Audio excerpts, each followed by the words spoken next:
like fish around a sunken ship. These shadows were unmoving, impenetrable, and hid the cleft in the mountainside from which, at their backs, the Batara cataract shot like 10,000 cannons. The roar was visceral, the air shivering and shuddering from the spill's kinetic energy. On either side, beyond veils of spray, stone blocks, square and rectangular, rose up at the vertical, as if stacked by some child giant. Michel's Charles de Gaulle nose lifted in the air like that of a hound scenting prey. "Do you smell that?" Michel's two men were clad in military camo fatigues and blouses, and high hiking boots with thick rubber soles. They had been smoking incessantly since they made the last leg of their climb up onto this lip of rock hidden behind the waterfall. Now they paused in their puffing and joke-telling, sniffing the heavy air themselves. Finding nothing, they returned to the butts of their cigarettes and their obscene jokes. They needed to get as much nicotine into their systems as they could now. Val had given strict orders that there would be no smoking once they entered the cave, which opened before them like the immense jaws of a prehistoric creature.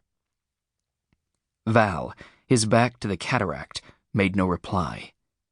He was sitting so far back on the stone lip, his clothes were soaked through and clung to the sunburned skin of his neck and arms like a second skin.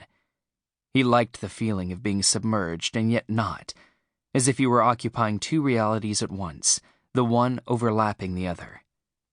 He stared intently at the blackness that filled the cave mouth. Except for the area just inside the lip, the blackness was utterly impenetrable, like a night without either moon or stars. A night close with a lowering cloud ceiling so thick it appeared solid as stone.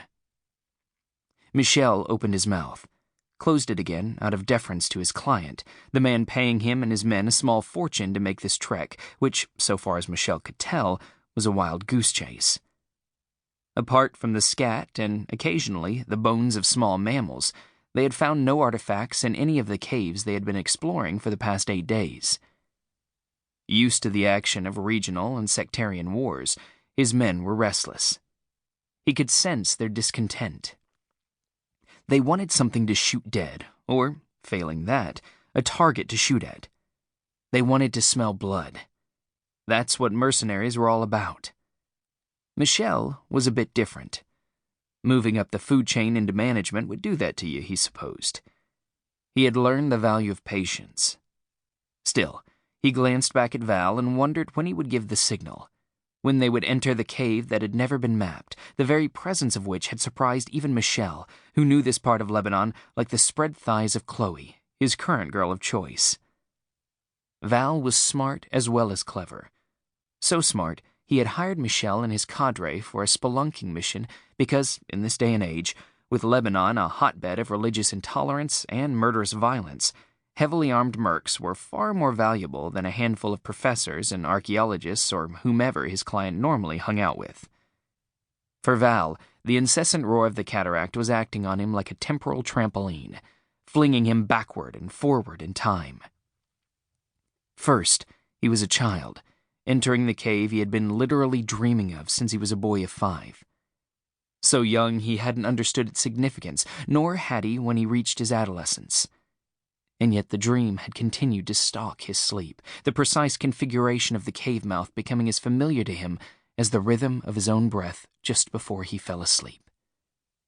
Now the trampoline returned him to last night, and his overheated hotel room, with its wartime blackout curtains drawn securely across the smoke and ash-streaked windows, as he talked to Mora on the cusp of his 30th birthday, telling her that this was it, that tomorrow he would summit the area of the cave, explore it, and at last find King Solomon's mine. "And all because of your dream?" Mora knew enough not to laugh. She never laughed at his bouts of near clairvoyance. Why should she? They all became realities, from her car being stolen to the offer of a plum job as an animator that she never saw coming, being certain she had not survived the interview. At the callback, she became a believer in Val's gift. "Yes," Val breathed into the phone in the shallows of last night. "That cave has been calling to me ever since I was a child." "What do you think it wants with you?"